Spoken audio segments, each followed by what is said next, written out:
call to order at 7:31. If you'll please stand for the Pledge of Allegiance. I pledge Allegiance to the flag of the United States of America and to the republic for which it stands, one nation, under God, indivisible, with liberty and justice for all. Okay.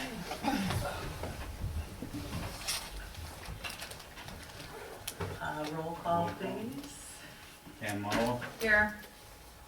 TJ McLaughlin, She approved absence.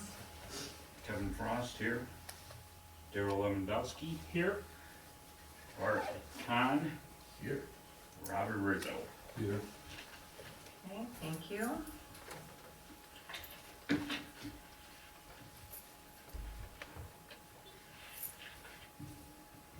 Approval of the agenda.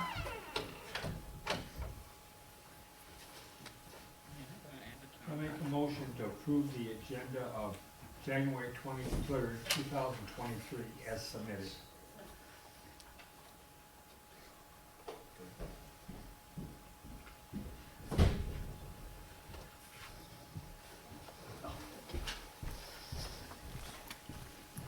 Do we have a second? Hi there. I second. Oh, I'm Okay. sorry. So it's my understanding that in the bylaws, hello, welcome. Hello, thank you. We're down to the election of officers. Well, we're down to the approval of the agenda. A motion was made to approve as submitted, but I believe, and I will need a quick copy of our bylaws. Bruce, did you say you had one? What's that? Can you go again? Okay. I have a copy. I think there's been some misunderstanding with the bylaws. Oh, okay.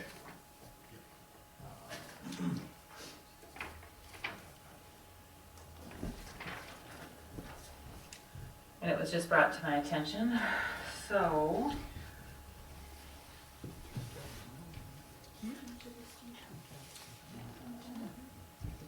Section 7. Mike, what we're looking for, I know we discussed this on a call earlier. We were thinking of postponing until we had positions filled, Right, so, but apparently it's been questioned that we are required to do an election of officers, but it doesn't have to be a complete one or full board. so you could elect officers, however, at least in my experience, it's not uncommon for commissions to postpone until all members are in attendance. My understanding is that you have that option, if that's how you want to proceed. No. It says, What, it do you know where, says, Linda, do you know where that is, or Bonnie? go into section 7. Oh, I don't know where there's 1, 2, 3, or 4, but it says you have election Election. of officers with the people present. It says, okay, the chair, vice chair, and secretary shall be elected by a majority vote of the membership of the commission present at the time of election. If a vacancy should occur in any office, the planning commission shall, at a regular meeting, elect another person to fill vacancy in the same manner and under the same conditions outlined above for the remainder of the term in office. But it doesn't say, we need to see, are we required to have the election in January? Shall does. Well, it says at the time of the election, but it doesn't say the time of the election has to take place in January or could it be postponed? That's my question. You'll have to read back a little because it does say this happens in January. Okay, I'm sorry for the delay. Again, my understanding is that you can act to postpone, especially when you also specify as to when the full commission not being present Doesn't matter. is the basis that at least I've seen of that being Okay. done. Okay, so Pam? section 7.1, at the first meeting of each year, day, the planning commission shall elect from its membership a chair, vice chair, secretary, and any other officers deemed necessary. All officers are eligible for re-election. The township board of the planning commission shall not serve as chair. Okay, that's TJ. So it does say the first one of the year. And Pam, you have a quorum present, so to not act is to go against your bylaws. Right, well, we're not trying to do anything deceitful. We're just trying to have a better understanding of the rules to have people included, that's all. We can do it today. No, I don't have a problem with it. Where did you see it says you don't have to elect everyone? You Every read that. position. That was something you guys came up with, that the gentleman at the table, we didn't see that. I thought it was no. Yeah, I would need to look through your bylaws. I haven't gotten acquainted with them. I know that the election on a yearly basis does come from the Zoning Enabling Act. But again, at least in my experience, I've seen other communities postpone in the event not everyone can attend the meeting or for some other reason. Beyond that, What if we don't have what if we can't find someone for all the positions filled? that's a great question. If no one is interested in volunteering, I mean, that could be yet another reason. I would to make an postpone. argument at that point, the supervisor ought to. If that answers the question, do you mean if no one volunteers for one of the elected? or- Correct. For one or more. That's a great question.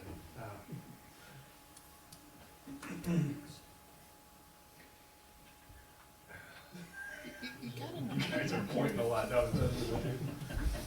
I feel kind of alone out here in the middle. Tell the other people to read it too. As another. Can we like phone a friend or something? Do we know anyone else answer this room? I would think that the election of officers should Right be done before conducting new business. There's none on the agenda tonight, it's just discussion. Could be another consideration for postponing. Yes, Linda? I'm gonna again disagree with this young man. I don't know where he's coming from, where he's pulling stuff out. Michigan has an open meeting act, real clear. The public comes to hear you conduct business. You have bylaws by which you function that you've adopted. Your bylaws say that at the first meeting of the year, doesn't say whether it's a discussion meeting, says it's a meeting, which this agenda says. Your bylaws say that you elect officers. So- Now, hang on, let me finish. You can, just because someone's here, now I realize you have a vacant chair, but just Right. because someone's here doesn't mean you can't elect them an officer. So let's use TJ. She is not here. Tonight, you could elect her as an officer. She's not here to decline. She simply can't be the chair or vice chair per your bylaws. But I would say to you, your own bylaws, which you've adopted for how you conduct business, say you shall do something. Yeah. It is the first meeting of the year, and to try to play semantics, it really is counterintuitive, and it's counter to the Open Meetings Act, which is that government operates in the open, it does what it's supposed to do in the open to the watching citizens. Thank you. But I would disagree with you that we're trying to play semantics. I don't think anybody's trying to play anything. I think we're just trying to have an understanding, and make sure we get our positions filled by people who want to take them and are willing to take on the responsibility. And it can be a struggle. So nobody's trying to play anything. I just, I guess I apologize, I was not as prepared as I should have been. Okay. Well, give me 1 minute here. This is a meeting. Is all. Okay. This guy's playing a game. Okay. Well, let's go ahead and let's let's go ahead with the election of officers. See what shakes out. We're in the approval of agenda space. Yeah. The agenda. Well, I just think I needed, so it's not a postponement anymore, so that's why I wanted to kind of get that figured out Yeah, no, I- before we I get your actually, case. yeah. I get where you're going. Alrighty, I think everybody's on the same page. We'll see how that takes out too. Just because someone else does. Okay, so we did an approval of the agenda, Daryl, and it was, seconded by Kevin, correct? Mhm. Okay. And so we do not want to postpone this. So then what comes next? We just do a vote and then, right, but we don't want this postponement in there. Pam, So, yes, approve an amended agenda, okay. changing that. Put it under new business. Well, wherever she wants, it's your meeting. Want me to change the, Amend it, please. I'll make a motion to amend the agenda for, January 23rd, 2023, business item 7A, delete the postponement of that statement. To be election of officers for 2023, and then strike the postponement. I second Okay, amend the agenda to omit the postponement. Okay. All those in favor of approving the agenda, amending the original motion to omit the postponement as stated and move on with the 2023 election of officers, say aye. Aye. Aye. Opposed? None.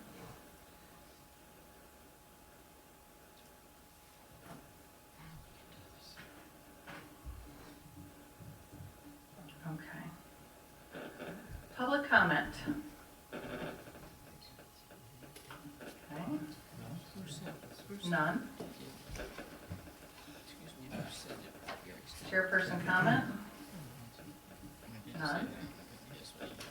New business items, election of the 2023 officers.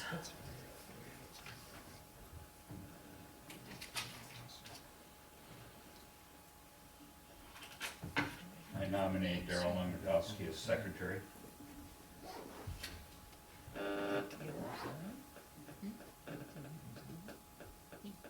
For the 2023 year of the planning commission. It says in the bylaws he has to email Gary or send him a snail mail. Hey, Mr. President. You can keep going, make it all just one. You can do one more, do Pam and myself together, and then I'll elect you as vice chair. I select you for vice chair. I nominate Pam Mallow as chairwoman for the 2023 season or year of the planning commission.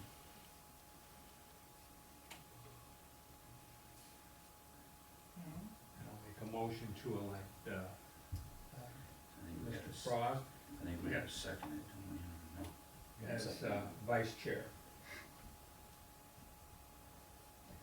What the heck's his name? We need a second for Kevin's, If you're, for nominations or no? If you're nominating each position separately, you could make a motion for each, or someone could propose, all three officers at once in a single motion. But yes, you could make it as a typical motion with a second. So do we have a second for Kevin's nominations?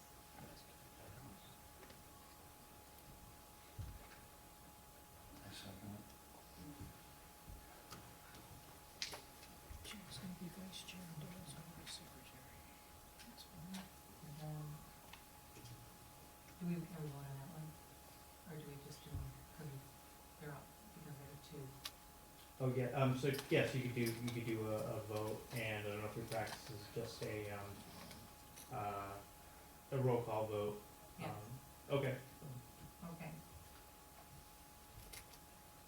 So, You gotta do the roll call vote, because I'm not voting yet. Is this for all three? no, this is for, You're in the position that you're not. for the first two. What's that?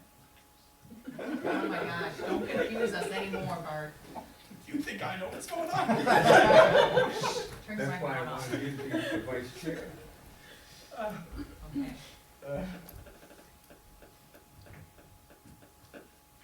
So, do a roll call vote for the first nomination. Kevin, you made. Me and Pam. Pam Arnold. Roll call vote for the first two nominations. Yes. Kevin Frost, yes. Dale Lewandowski, Yes. Bart Kahn, Yes. Robert Rizzo. Yes. Thank you. Now, so Daryl, why don't you just make your other one again, so we just try and keep this in some semblance of order? I made the Okay. motion. Okay, so do we have a second for Daryl's motion?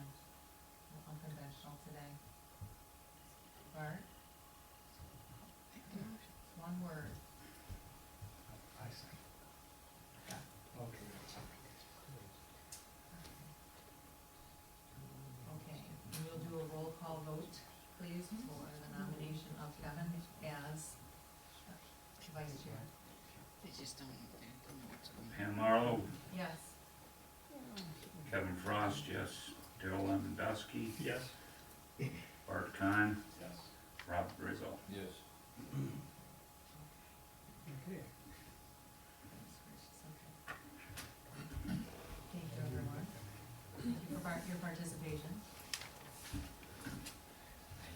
Okay, new business. 7B, battery energy storage system discussion. It's just a discussion. It's an educational opportunity. We had one before, everything was brand new to us. I think we all had a chance to think about things and have a number of more questions, but we certainly need information.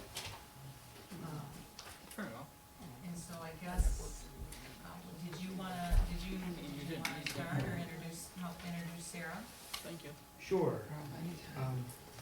So again, this is a continuation of the November meeting's discussion about battery energy storage facilities, which in short, for anyone who wasn't in attendance, are essentially shipping container-like size structures that contain batteries, are connected to typically transmission lines, those being power lines that are at least steel, the larger steel support structures instead of wooden poles, and they have the capability of storing surplus electricity when it's not being used, and then as demand increases, it can then release that electricity back onto the grid. This topic came to the township's attention early last year when staff were approached by developers interested in locating one of these facilities in the township. After further discussion and review of the zoning ordinance, it was determined that this is not a use that's similar to any of the uses that are currently defined or permitted in the ordinance. And so by default, it would be prohibited.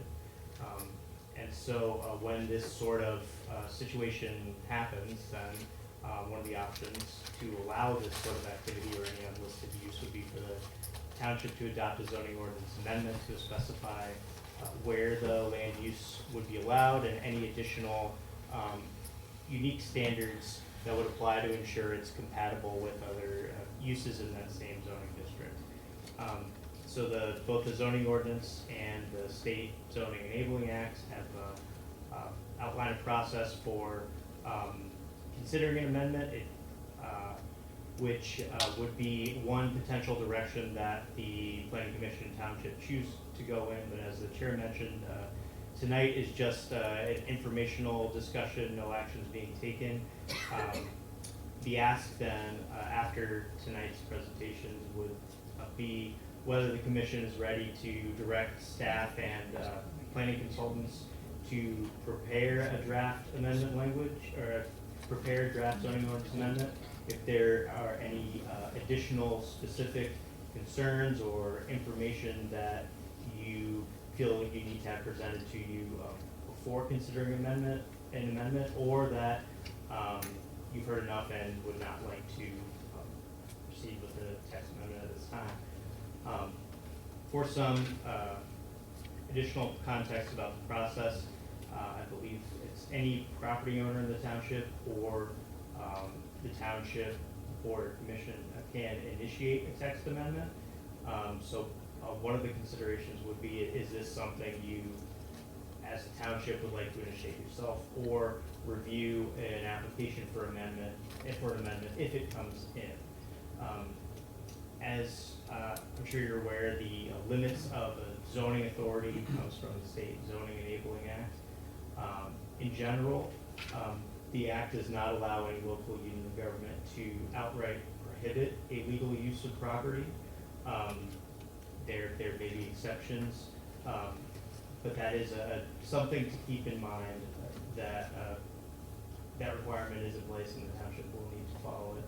So that, again, the decision is whether you want to proceed with specifying where these uses can be permitted and any unique standards, or evaluate a request for amendment when it comes in. And so tonight we have the developers, part of their team, who are proposing this facility, or at least I believe who have reached out and made the inquiry to the township, and also Sarah Mills with the Ford School of Public Policy and It's to University of Michigan. Like, Okay. I've moved around. Yeah. who has expertise on energy policy and land use, who can also provide information on this topic. So Sarah, did you have a presentation that you would like to? I brought some slides. We're not going to project them. Do you want me to sit at the microphone? Is that okay? I'm happy to do that. Yeah, sure. And I should have dug this out. I think it was like 2 years ago. I don't remember was I here 2 years ago? Thanks for having me back. I don't know. There we go. Thanks for having me back. I didn't bring a posse last time. This time I brought a posse. Madeline Krull joined my team 3 months ago as our clean energy land use specialist. So she is included in, she's increasingly giving these presentations. I also brought Sophie Farr, who's one of my students. She's studying environmental planning and policy. And I brought my kids because my husband is out of town. So, but effectively here in part, the reason that we're a big team is because this topic that you're talking about tonight is on our work plan for the grant that I have with the State Energy Office. I don't know if I had these actually printed off last time. So we have this guidebook that we did with MSU Extension that covers solar energy a couple of years ago, and I can leave this one if you want. The first half of it is what you need to know about solar, and the second half is a sample ordinance, like a fill-in-the-blank type ordinance. And this year we're trying to work on the very same thing for energy storage systems. And we'll tell you, like, this is the first, I'll be honest, this is the first time we've been asked to talk about this, but I've gotten emails from 6 other townships. So you're not alone in starting to think about this, as Madeline's going to talk about, and we have kind of some pictures for it. Energy storage systems, battery energy storage is coming. And so you're just on the leading edge of it.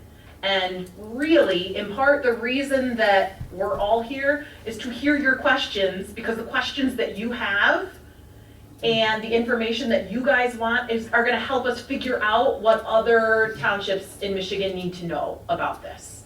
So we're not, I'm not going to, I mean, as you'll see, we don't have tons of this already.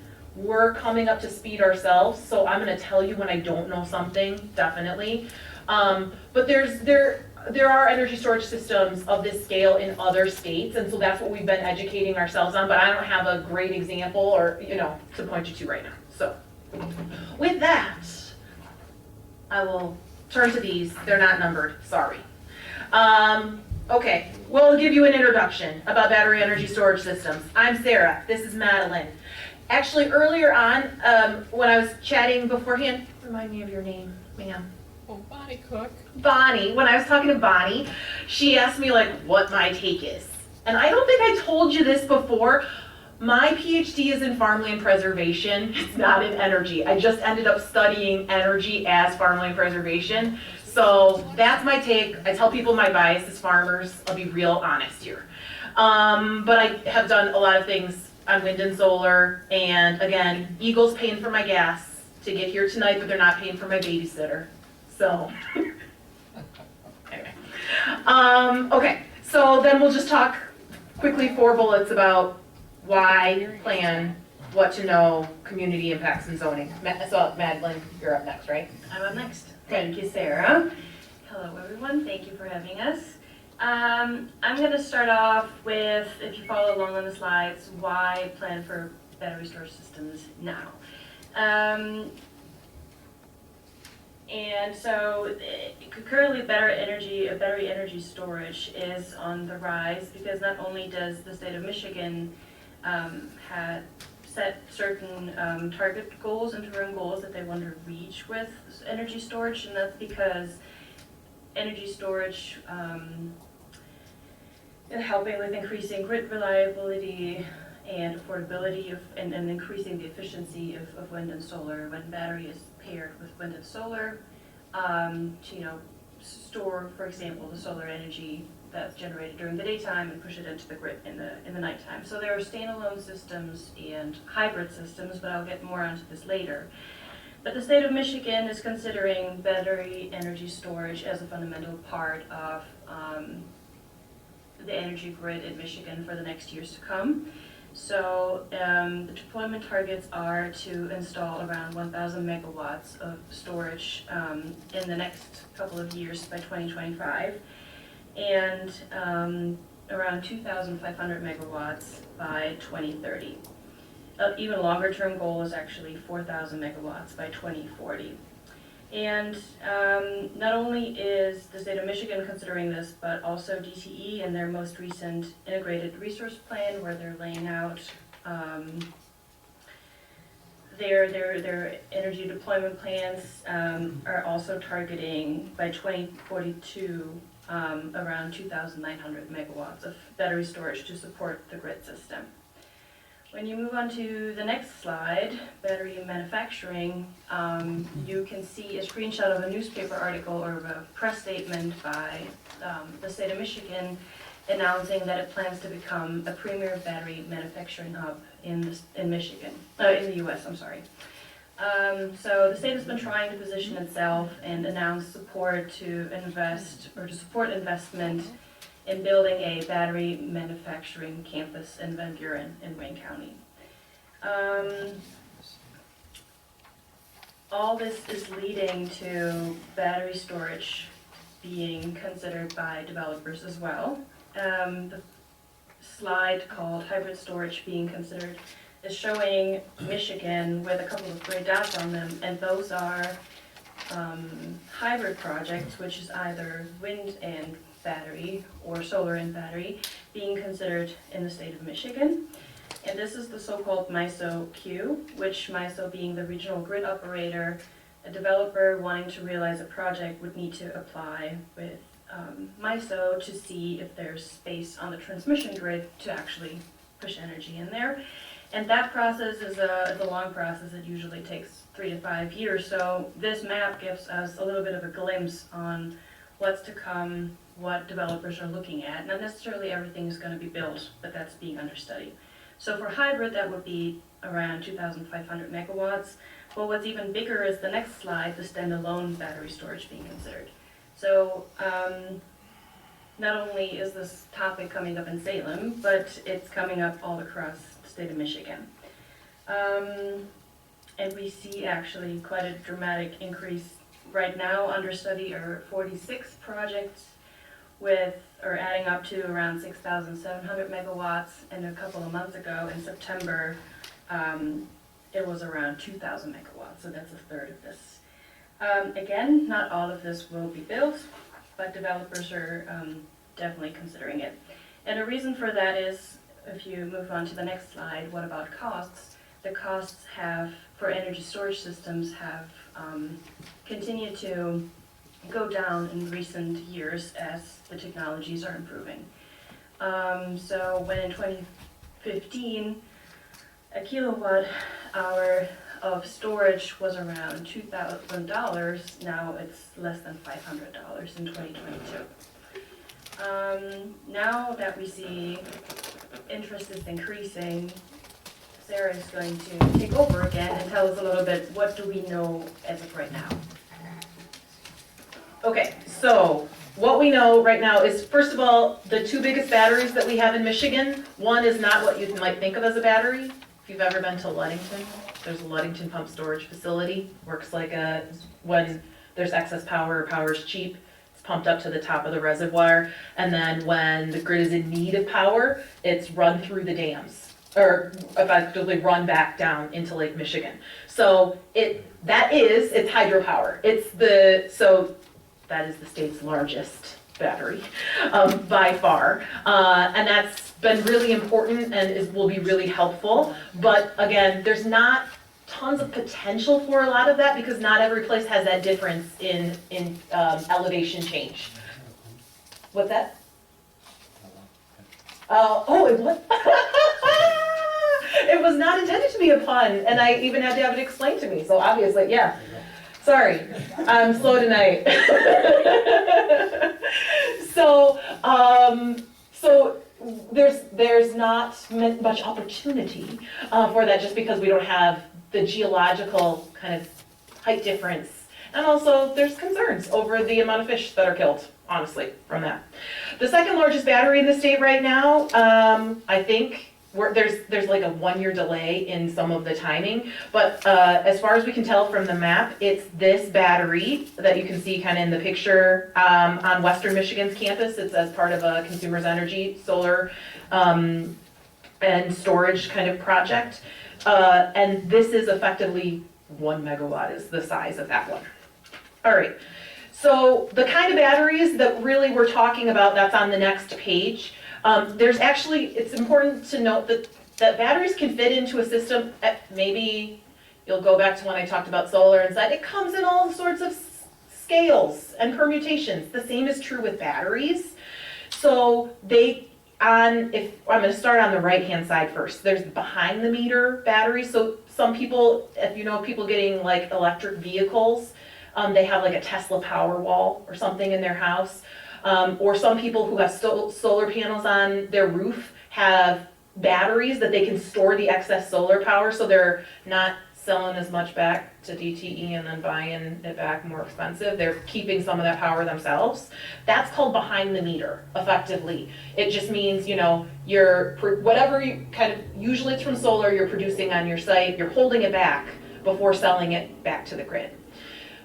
What is being discussed, and that kind of behind the meter storage it's certainly an accessory use. You might not even, it's often just it's treated like an appliance. So zoning may not even cover kind of behind the meter storage at all, unless it's kind of on a really large manufacturing plant or something like that, where it could be a pretty big battery. What we're really talking about is batteries that are in the front of the meter that are operating much like a power plant does. So they're connecting right into the grid here. If you go on to the next one, that shouldn't say behind the meter, it should actually say front of the meter. I think that it's really important that what's under discussion, or what I understand is kind of being proposed here, is a front of the meter system that goes into the transmission grid, those big lines. But it's also possible to have front of the meter energy storage that goes into distribution lines.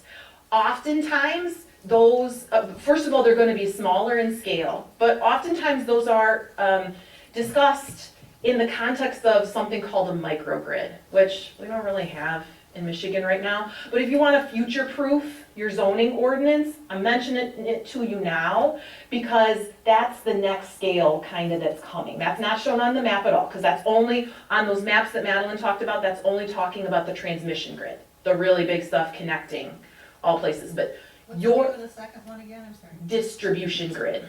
So distribution grid, that's what your house, that's what this township hall is all supplied by, is the distribution grid. And to questions about reliability, having particularly storage on the transmission grid is important for the operation of the grid as a whole, all of us connected. But when your power goes out, it's going out on the distribution grid. And so there's a lot of talk about energy storage within that distribution grid as local kind of grid reliability. So I just want to point that out right now. The scale of these things is different, right? Like how big they likely will be is going to be different. But you may also want to keep that in mind in your zoning ordinance as you're regulating. You might have different rules in part because kind of to the point of local benefits, the local benefits might be different if we're talking about very local kind of reliability considerations versus kind of global reliability considerations. That's what that picture is supposed to show, sort of. That's the best we got right now. Where, particularly for the rest of the time, really, we're gonna focus on that big transmission scale projects, because that's, I know, like the urgent thing kind of on your plate. So where is it possible? Well, it's intended to increase grid reliability, so grid access is key. Like developers, not just here, but everywhere, are looking for places near transmission lines, particularly near existing substations, because that's where they're gonna tap into those transmission lines. So if you've got a substation on the transmission line, like, and the immediate vicinity is better because it limits the amount of distance that they have to stretch a line from their facility to the transmission, to the transmission substation. So that's where developers are looking to go. And this physically, I mean, we'll get to pictures in just a minute, but what they're really looking for is land that's flat and cleared. The footprint of these systems is pretty small, so that means a lot of there's a lot of potential places that are viable that meet that criteria. Presumably, this is based on just what I see from other types of land uses, like developers are thinking about what is the cost of the land, kind of what are the taxes. Those things all are among the reasons that farmland in low millage rate townships is often sought after for these kinds of land uses, just because it tends to be cheaper than the land would be in kind of a more urban or populous place with higher land rates and also higher taxes. Dense housing, exactly. I would say we just started to dig into this. I regularly do this. Brownfields, land that was formerly something else, could be possible, but I know from some of the other work that I've had students dig into, there's going to be limitations just in terms of what's allowed on kind of, former industrial sites. And if not real limitations, there's at least a perception of limitations, so that's not the first sought after places. There's a whole lot of work in the world on like brownfield solar. I haven't seen anything on brownfield battery storage, like we've really tried to dig. So I want to say, could it be possible? Yes. Is it likely the first place that a developer is going to want to go? No, just because of the perception of barriers. What I pulled together on the next slide with the picture and then the graph, maybe you're following along, maybe not, kind of wandering a little bit. How big are utility scale battery storage systems? So what we've tried to put in this graph is what's proposed for Michigan. So again, Madeline said that there are two different kinds of things. There's the battery alone, the standalone battery systems, and then there's the hybrid systems where they're paired with solar. So right now, under proposal statewide, they range in megawatt rating from 25 to 500 megawatts. The hybrids are slightly bigger than that. On average, 150 megawatts. If we're only talking about the battery storage facility alone, it's a really small footprint. So even for, the average size is 146 megawatts, we're talking about 15 acres. You can get about 100 megawatts in 10 acres. So So we're talking a relatively small footprint. Like I said, on average about 15 acres in size. The biggest one effectively that's in the queue, you could expect to be 50 acres or less, more or less. Hybrid is different. Hybrid is, again, where it's paired with solar, and it's really it's the scale of the solar panels that are driving this overall size of that project. So a 200, on average, the solar hybrid, solar battery projects are 212 megawatts. That works out to about 1,000 to 1,600 acres. And again, it's driven by solar, and I'm gonna get back to that in just a minute when we talk about kind of farmland. Here is kind of an example, as was noted before, what these look like largely are containers. They look like shipping containers. And then down on the bottom left, here are a number of example projects that we've pulled together. So on the left side are standalone projects.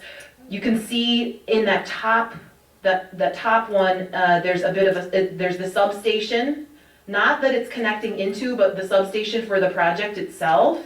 And then the actual battery cells are in that they're in a little building. So the shipping, calling shipping containers have kind of been covered.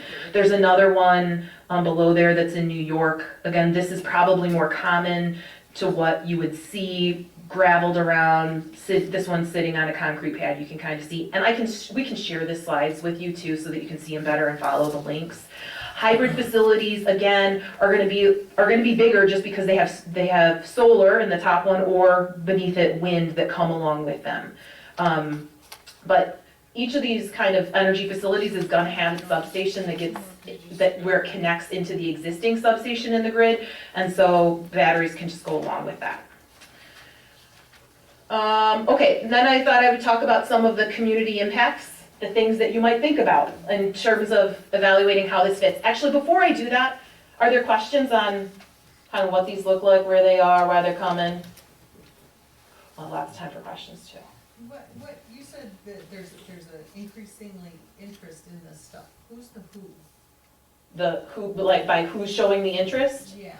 So it's a range of folks, utilities themselves, DTE and consumers. Sometimes they own their own facilities, and so I know that they're looking right now. There's also private energy developers, and that's most of the power plants in the state, outside of the, kind of the nuclear plants. Well, even some of the nuclear plants are owned by private developers, and then they sell their power to the utilities.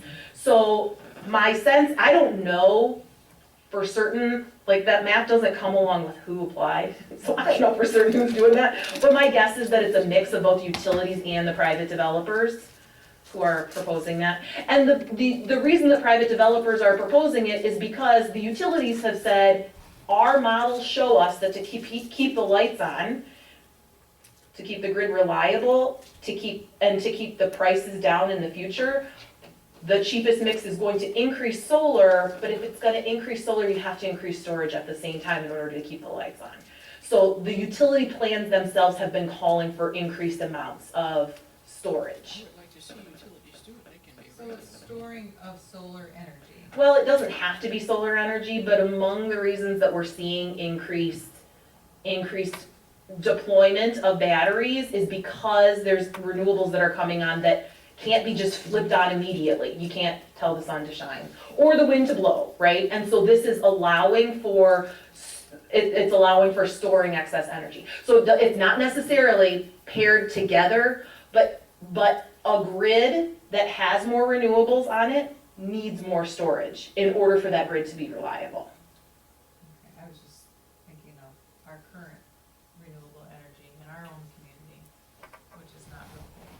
Yeah, they don't necessarily need, again, we're a grid, blessedly. Like, you don't have to be self-sufficient, right? Like, you're relying on power that's coming from other places too, right? And so they don't necessarily have to be right next to each other. Sometimes they are paired together. That's what Madeline was talking about with the hybrid links. But sometimes they're not. They're put into the grid in places, again, in some places it's to increase the reliability as we're talking about like on the distribution side. They're also though, correct me if I'm wrong, they're storing excess energy when it's at the low end of the price. Right, and the reason that the power is at the low end of the price is because there's lots of generators that are able to generate for it, and there's not as high a demand. I think that maybe we talked about this last time. But as a business point, so I'm a privately owned BESS company or whatever. Yeah, I'm gonna store this energy when it's low, and then I'm gonna sell it back when it's high. exactly. And this is a, it's a business. It's absolutely a business. And the reason that the price gets high is because the highest price over the course of the day and over the course of the year is when there's the highest demand for electricity. Effectively, there's a whole bunch of power plants that only operate on that hottest afternoon during the summer. That's when the price is the highest. They're not just capturing solar and wind, they're also capturing when there's low prices, selling when there's high demand, so. Yeah. There's that going on. So Exactly. they grid a lot at night, and now increases the demand, which raises the price, which just levels it out in. Think on that. Okay, go ahead, Sarah, sorry. No problem. Anything else before we talk about local pros and cons? Okay, so that's on the next sheet. And you'll see this slide a couple times because I needed to remind myself what to come back for. I'm gonna just start on the kind of the local benefit side. So the biggest benefit to most communities is to the point that Mr. Rizzo was just making, is this is an economic opportunity. Actually, all of those things are kind of economic opportunities. This is a big investment. The cost of batteries, it's like on a per square foot basis is a lot higher than it is for solar. And so it takes up a relatively small footprint, but high investment. So what that means is bigger tax payments. That's the biggest kind of community-wide economic benefit to the community. There's also obviously landowner payments for the person whose property this is sitting on. Either, my guess, and I don't know because this has just started, is that it's probably not leased as much as sold, but like if you're sitting next to a substation, and actually whether we're talking about energy storage or anything else, like there's lots of these things that in rural areas, if you've got a substation, there's lots of energy technologies that want to hook into the grid there. So like there's certainly, for that landowner, there's certainly an economic opportunity there. Often when we're talking about kind of the clean energy space, there's a lot of talk about jobs. And I would say I give this one a caveat. And actually, let me go back. I should have gone, I didn't read my caveat big enough. Well, I'll talk about jobs benefit caveat and then I'll go back to tax caveat. The jobs are largely in construction. This is not something where in terms of how it functions an awful lot like a substation. There's not somebody sitting there all the time. It's generally, as you saw from the pictures, like generally surrounded by gravel, so it's not, in solar, a lot of the jobs are in mowing the grass. There's not necessarily that here. So there's a lot of construction jobs. And most of the jobs are going to be in the construction sector. So that's the caveat that I would say on jobs.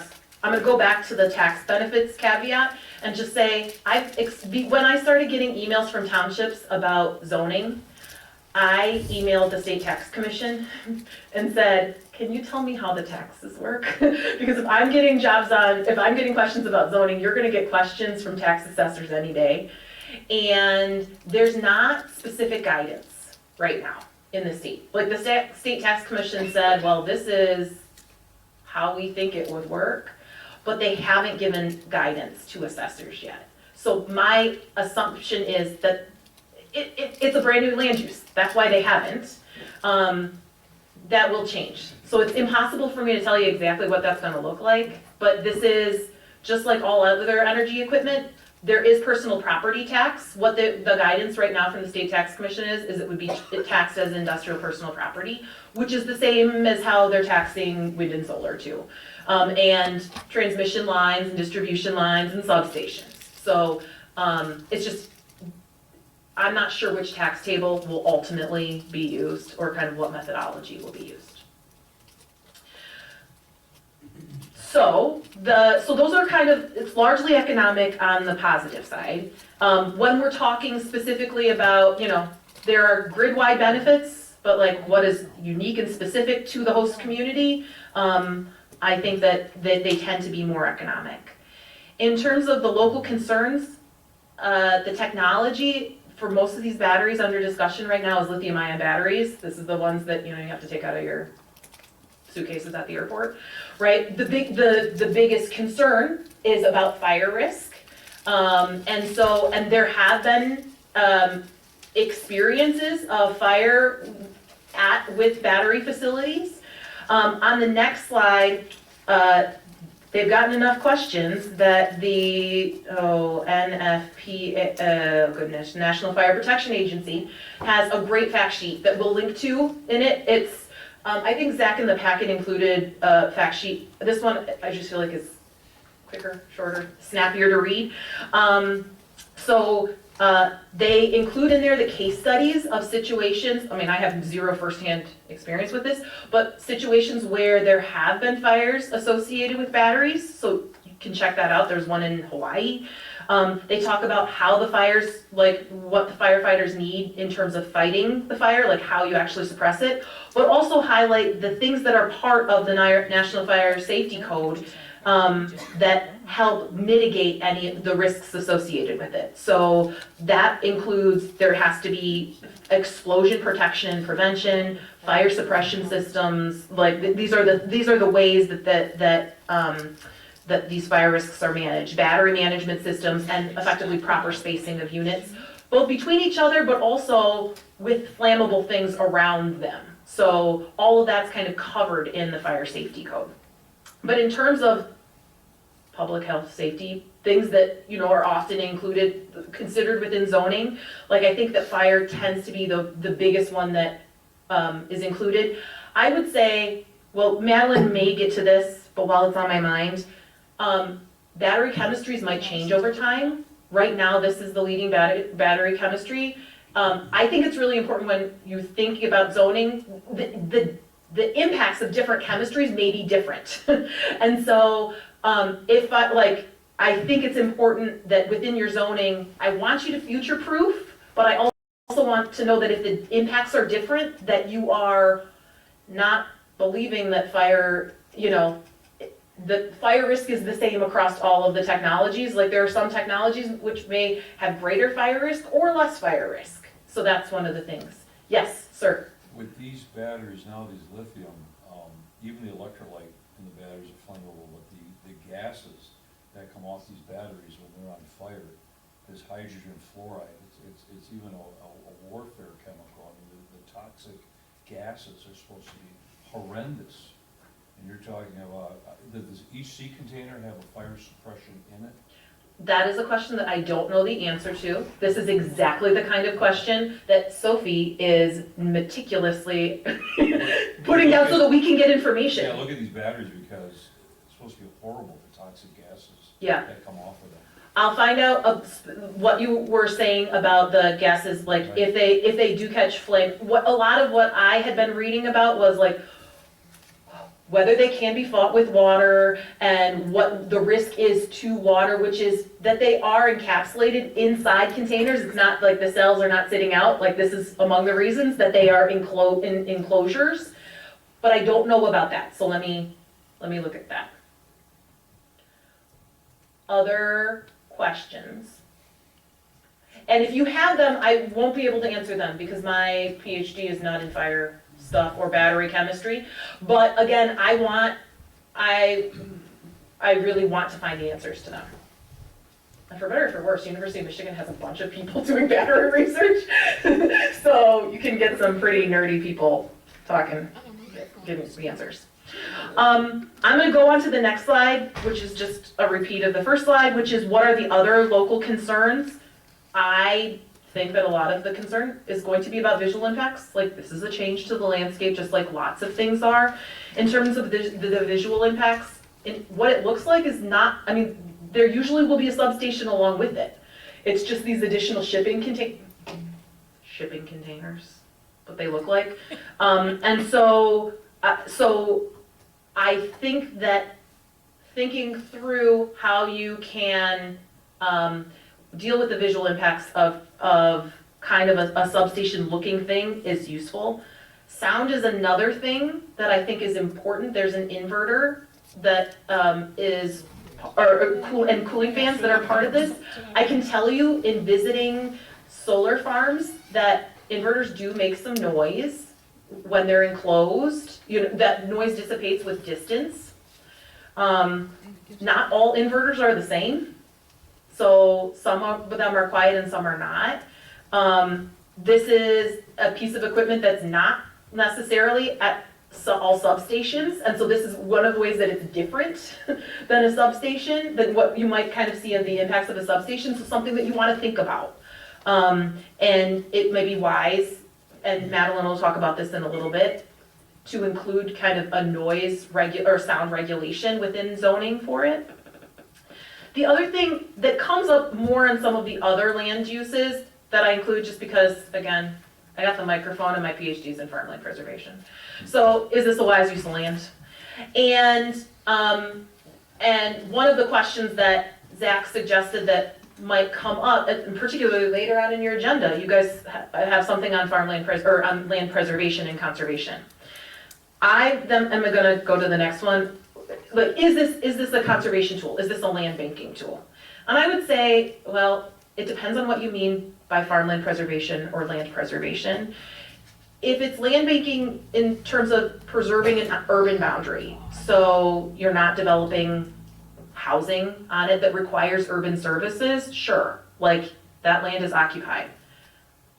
But I would also say that the footprint of that, if that's why you are interested in energy infrastructure, the footprint of that is so small compared to solar. I mean, solar does the same thing, but we're talking 50 acres here versus 1,000 acres for solar. So that's where I think that one's different. Some of what people sometimes mean by why they want to preserve land is for rural vista. Again, it's not like a wind turbine, but it's, you know, it's not necessarily whatever open lot was there before. So sometimes it's habitat, and again, if it's gravelled within, you're not really providing too much habitat there. Land for growing food, again, my sense is that this is not land, if it's gravelled over, if you've got foundations there, you're gonna have enough compaction. You're not gonna, I can't imagine that you're gonna be farming this land again in the future. And the farm livelihoods, again, if this is some farmer's 20 acres next to a substation, I mean, that can help in terms of kind of supplementing farm income.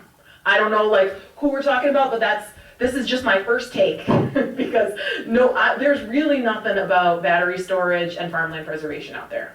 Like, so this is my first take on how it measures up, which is it's such a small amount of land too that I don't know that those connections play super well together. My takeaway right now is that it's really economic development. Like that's the kind of proposition for a community. It's a high investment on a small footprint, but there is a visual change. And my sense is that it makes sense to carry through kind of the screening requirements and regulations that you have for industrial kind of land uses, just because I think it reads more like an industrial use. But in terms of specific zoning, Madeline's gonna take the last 4 slides. Right. So, again, there is not necessarily a sample perfect guidebook to inspire how to draft a zoning ordinance on battery storage, but in the state of New York, NYSERDA, which is the New York State Energy Research and Development Authority, came up with a guidebook on battery energy storage and a sample language. So we are, as Sarah introduced at the beginning, in the process of this year coming up with our own kind of sample ordinance with like a fill in the blanks, but things to consider. But until that's done, in the meantime, we can peek to New York and see how they're doing it over there. which not all of that is necessarily applicable, because while utility scale solar and wind is with the local government to regulate, in the state of New York, hybrid, like these large solar and wind projects are regulated on the state level. So the NYSERDA guide that was developed is only looking at standalone batteries, because all of the hybrid projects is where the state kicks in. But in Michigan, both just solar and battery storage is at the local level, so that's a bit of a novelty there. Some takeaways, if you, you're welcome to peek into NYSERDA. They have a fantastic resource collection with guides for local governments in New York, and some of that surely would kind of transfer to Michigan as well, but not everything. So when you want to zone for utility scale battery storage system, step one is deciding which permitting process to go for. For example, a special use permit. You would want to ensure that you acknowledge that codes and, I'm skipping over, I'm sorry. You want to ensure that codes are clear, which codes are to be adhered to, the different definitions, and then define which districts would we consider this use to be allowed in. And as Sarah said before, it's an industrial type of use, very substation-y, but again, it doesn't need urban services. So do we put this on in the industrial area? That's the type of discussion to continue. Regarding special use permit standards such as setbacks, height, noise, we always suggest when we are talking with communities about wind and solar projects is to stay consistent when in doubt, and to not necessarily provide, or often people tend to give extra scrutiny to wind and solar projects because it's a new land use, and then have very different setbacks than for any other land use. And so consistency is the way to go if unsure. What do you allow in other districts? Which noise restrictions do you allow for, or do you set for other land uses? Those are things to consider. Regarding, or NYSERDA then in their guidebook recommends some other type of plans to be added to a application, such as emergency operations plan. There are guides for all of this, but one also being a decommissioning plan, which takes me to my almost last slide.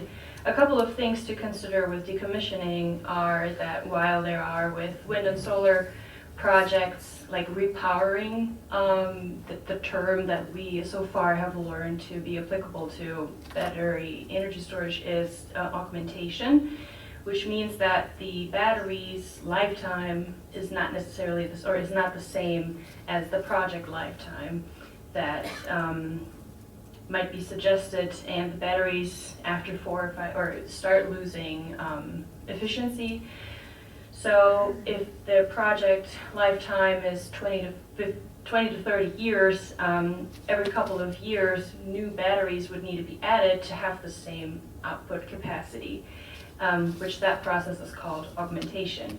And that means that for the permitting process, what you would permit is kind of the final stage with the most amount of containers there. Things that would then be important to consider for battery energy storage, BESS, I just abbreviated, would be like, what do we allow? Do we want to have the footprint stay the same, or do we additionally also want to consider if we limit the discharge duration, which generally these projects are measured in megawatt hours instead of megawatts. But I think what's most relevant from a zoning perspective is that the footprint does not necessarily grow bigger over time. So that is something that could be or should be considered when permitting. Another thing that often comes up is waste and recycling. So lithium, as mentioned before, is a hazardous material and is subject to disposal rules. They wouldn't go to the local landfill. And important to note, though, is that the like active research is being done on how to treat these materials and how to recycle these materials. So it would be good to kind of give a disclaimer or to open your zoning up to technologies changing or like recycling rules changing in the next 20 years. Sarah mentioned the aspect on restoration or returnability of the land back to its previous use, and if the previous use was ag and it's intended to be continued to use for ag, then battery storage is hindering that a little bit. My last point, and then I'm done, and then we can answer all the, or try to answer all the questions. This decommissioning fund, which includes just financial guarantees that the materials are to be appropriately recycled, whichever technology at that time is standard. Are some of the things that we think should be considered or we advise to be considered. But again, this is a very new topic. We are trying to dig our way in and figure out what that means for communities. But that's what we have so far. And I think there is a question over there. Yeah, on that last part where you're talking about the decommission, there should be bonds placed in, right? That in case somebody walks away from this facility, there's money already sitting in a fund to dispose of when there's. Some sort of financial guarantee, absolutely. So that, and I would say what the mechanism is, kind of following through what kind of financial guarantees you take for other projects, I think makes sense. The other thing that I'll underscore, Madeline was talking about the changing market, like marketplace for end of life for these materials. I think it's really, I recommend this for wind and solar too, but I think similarly important for battery storage, that financial guarantee that you have for end of life, you reconsider it every 3 to 5 years. So because what it could cost could well change over that 20-year lifetime. And so making sure that whatever mechanism you have has enough money in it at the end of the day is really important. And maybe there's going to be like huge need for used batteries, and so it'll be less. Maybe there's going to be even more concern over this about what you do at the end of its life, so it could be more. And this is why making sure that that's like continually or regularly returned to, I think, is really wise. Yeah, because I've seen situations where there's not enough bond money, and then Exactly. it goes right on to the township or the city or wherever it's at. And I think it's really going to be hard to know now what the situation would be 20 years from now. So now is your opportunity, as you're thinking about zoning, to have the provisions. And I mean, that language about reconsidering what your decommissioning bond is in the solar guidebook. So when we write the energy storage guidebook, we're just going to borrow that language. I think that that's something, though, that's become standard. I would imagine that that's what NYSERDA has as well. Other questions, things to consider? Madeline, you mentioned that the restoration returnability to the land onto previous use, such as ag, you said it would be hindered. Didn't really clarify, how is it hindered? Well, Yeah. if we have, like, I think under solar ordinance, we put in that the land needs to be restored as it was. Mm-hmm. So what's different here that it can't be restored to as it was? Thank you for that question. I kept it too short. Sarah had touched on it a little bit. It's just that when you think of solar panels being on stilts, there isn't much weight on the land. And if you think of a typical example of a battery storage system, some of the pictures show gravel and concrete foundations where the containers are sitting on, that is compressing the land and compacting it. So not only do you have to take all of the gravel away and take all of the steel rods or whatever else you put in the ground to set the foundation for the containers, that's a financial thing on the one hand, but then on the, what happens to the soil underneath over 30 years, is just degrading, you're the agriculture expert. I was just gonna say, like, can you remove the gravel, can you remove the foundations? Absolutely.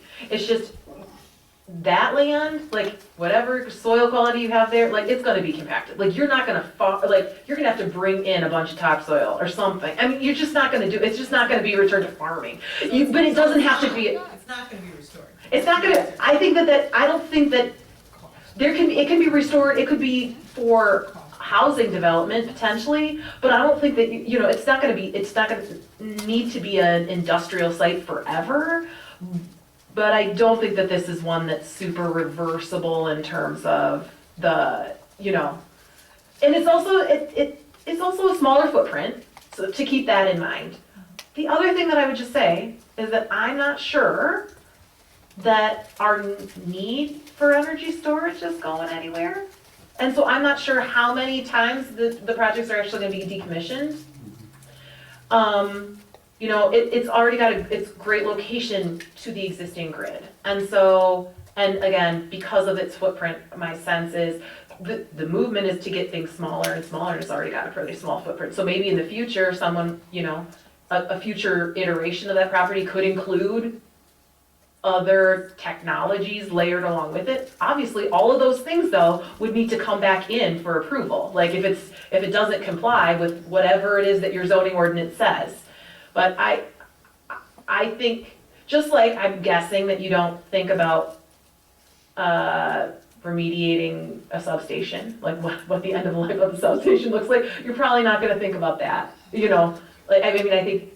think this isn't, I don't see this as much of a temporary land use as Madeline was mentioning for kind of solar panels that are on driven piles that have grasses planted underneath them. And my next question is, when we were talking about repowering, and the battery, like you said, they only last so long, correct? And then you have to add more, but then you were talking about putting in boundaries so to limit the footprint, Yeah. right? So what are we talking about? Are we talking about adding more, or are we talking about replacement?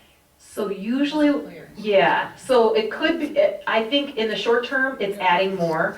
So what I think, as we're understanding, when you see a site plan, and I'm gonna draw an Ann Arbor parallel, and I apologize for bringing in Ann Arbor things. Sometimes in the city of Ann Arbor, people wanna, yeah, I don't know if I'm on planning commission, I'm no longer the chair, blessedly. Because it's a big job that you just earned for another year, congratulations. Sometimes in the city, people show what we used to have parking requirements, right? So people show their entire parking plan, but they'll say, right now, we don't need to build the whole thing, so we're only building part of the parking lot. Think of this that way. They're gonna show how many containers they need at the end of it, 20 years from now, even if at the beginning, they're not having to build them all.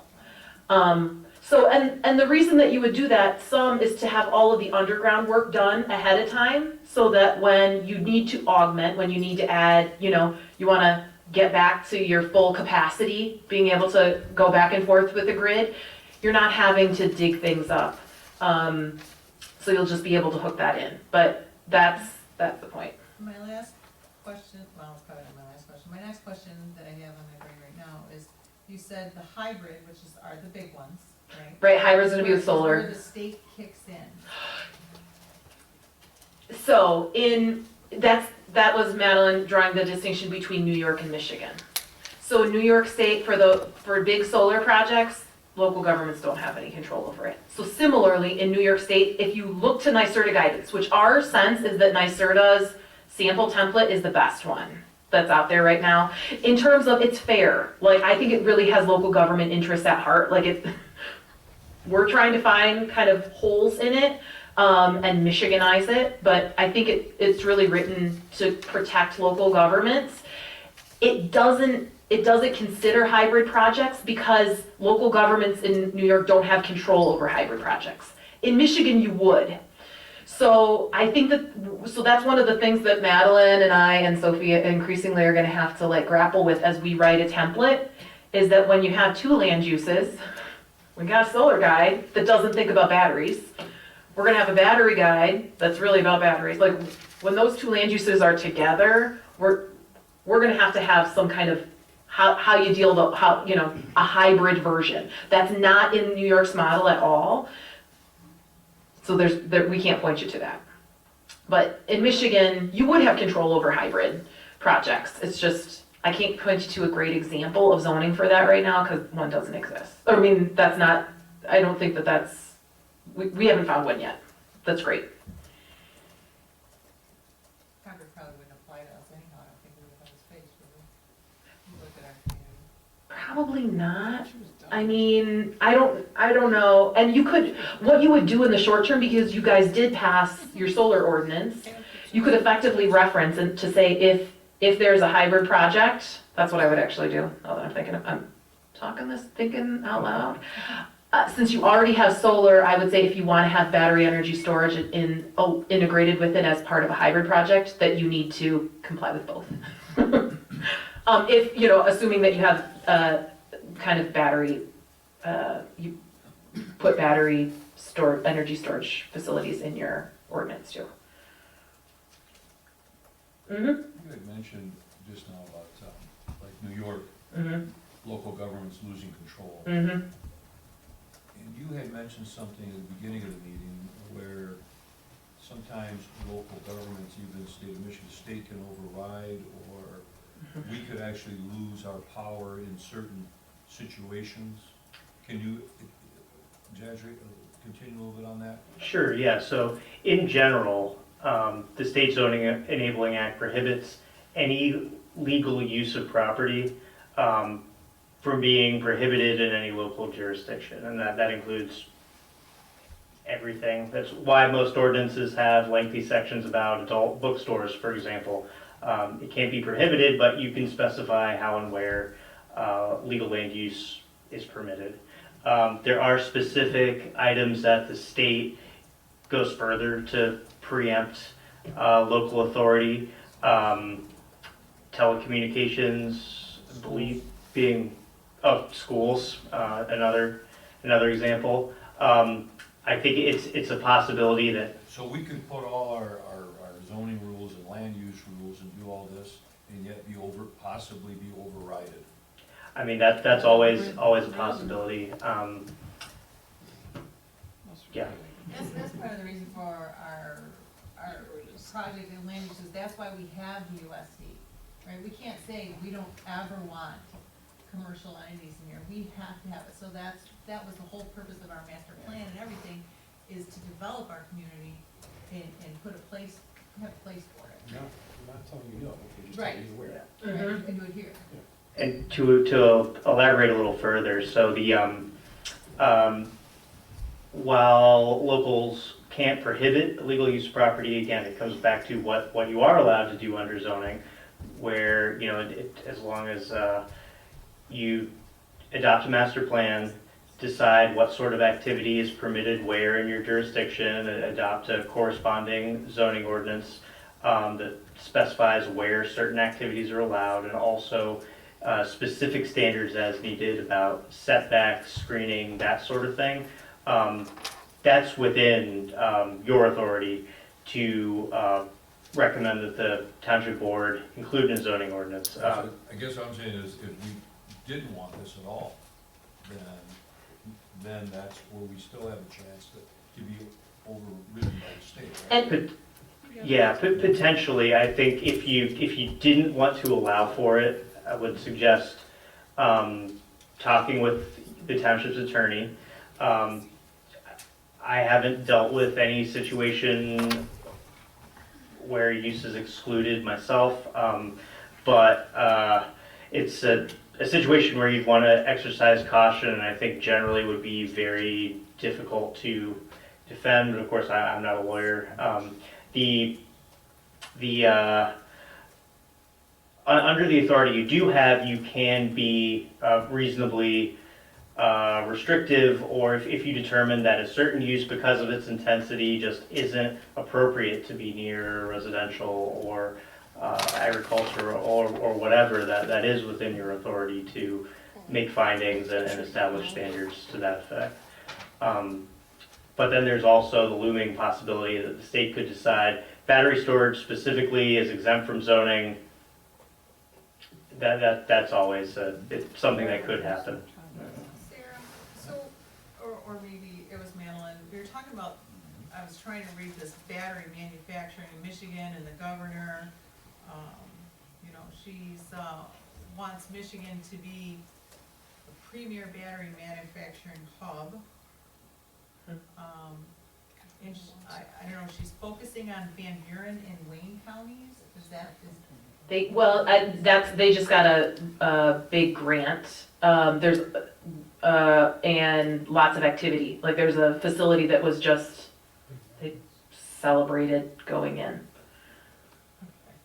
I don't know all the details, but I know that one, I don't remember what exactly they were celebrating, but they kind of just broke ground on a manufacturing facility in Van Buren Township. Yeah.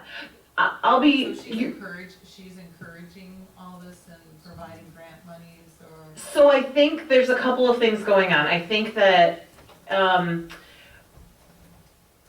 clean energy economy, right? Like especially the car industry, like there's a lot of talk about how we can take our history in automotive industry to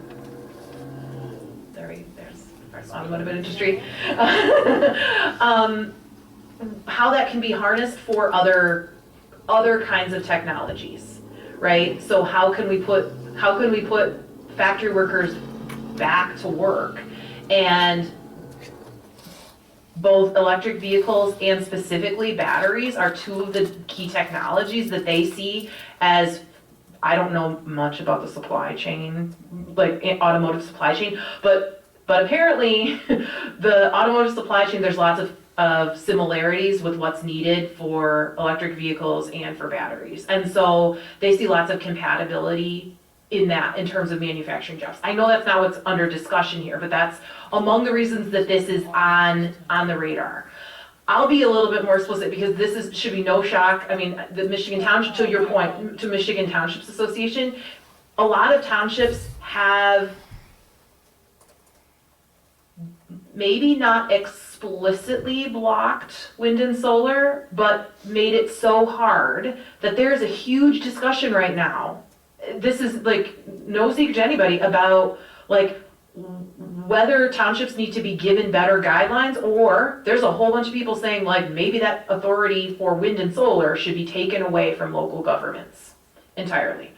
I have lots of opinions on that, which is I think that townships need better guidance kind of about what is within their purview and not to take local control away. I'm fine to go on, like, anyway. So I have not heard that at all for battery storage yet, but again, we are at the very early stages of this. So again, first of all, your township attorney, like, if this is something that you really don't want, get your township attorney involved. But to the point of, if enough places say no and make it really hard for something that the utilities say is a need for them, and it's not just the governor, this is also the utility plans themselves, looking at the costs coming down and saying, we know what the fuel costs for some of our other possibilities are unpredictable in the future, right? Some of them are looking to what's happening in Russia, and in Europe in terms of fuel prices and saying that's less known. We know what the cost of some of these other technologies are. They're not calling for 100% renewables, neither of the utility kind of forecasts are, but they're calling for a whole lot more coupled with storage. And so this is what their own DT and consumers' economic plans are calling for. So this is where in the Zoning Enabling Act where there's a need, like that's part of the thing. Like it's where it's a lawful land use where there's a need, and the utility plans are saying that there's a need. So that's where like you should do what's right for your township, but, I mean, I wanna be clear, like, this is an active discussion. Yeah, because it could be like land amalgamation, sooner or later, if it's better, if it's best for the community, then there'll be laws put in place, possible in the future. Yeah, this is why I encourage communities to like figure out what makes sense for them. And, you know, my hope is that effort won't be in vain. Yeah, Bonnie? Yes, what we're talking about is not a utility, right? This is a private company that's going to sell to the utilities. If it's a utility, and they wanna put it down where they have their substation and Edison wants to control it and the government controls the utilities, that's fine. If this is a private company that's going to make money off of the grid, I don't think that's a very good future. I can't hear a word now, cause. Yeah, and to be clear, I mean, I think that, so within the utilities, there's the regulated side and the deregulated side. And so sometimes utilities are developing their own projects too, right? And so I think that that's an important, kind of figuring out from a land use perspective, kind of what makes sense. Sometimes we do regulate things based on ownership if it's public land versus, you know, private land. But also the utilities relationship to energy infrastructure itself, like sometimes they're different sides of the same company. So I would that sometimes can complicate regulating based on owner in that situation. All right, thank you. Typically I stick around to the end, but it's a first grader's bedtime, so I'm gonna go. Thank you for having me. Honestly, if you guys have any additional questions, like literally we want to try to get answers. I'll see if I can get answers on your safety questions, see what we can dig up. And if there's anything else, please don't hesitate to email me or Madeline. Our emails are in the slides. So now we're. Thank you, ladies. Thanks. Captured this long because the kid didn't do it yet. Did you guys have any questions?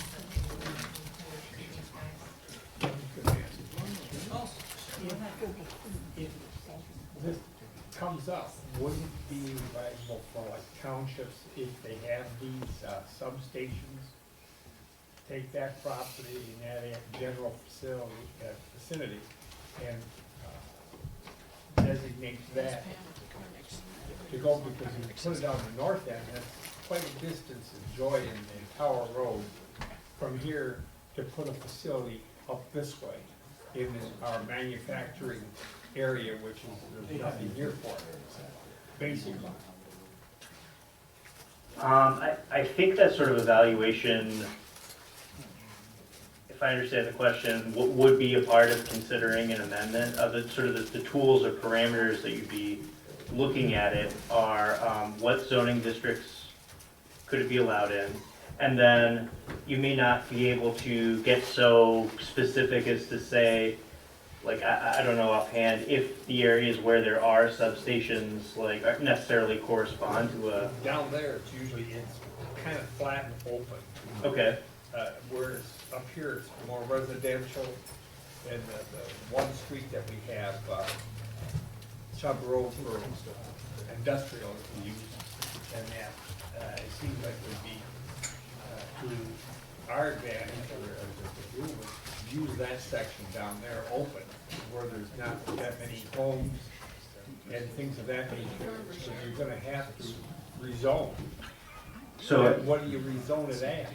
right, and I think if the conversation plays out that way and you find you need to establish some kind of new district or even an overlay district which applies on top of the existing zoning that gives, it helps you designate certain areas that are appropriate for this sort of facility, that could be a route that you go. Thanks.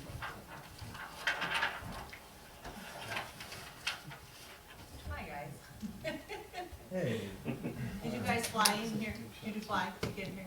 Yes, somewhere? we did get nervous when we read on the agenda tonight that we were tomorrow night. Oh, On the township's website, it says the meeting is tomorrow night at 7:30. Not put it on their own page.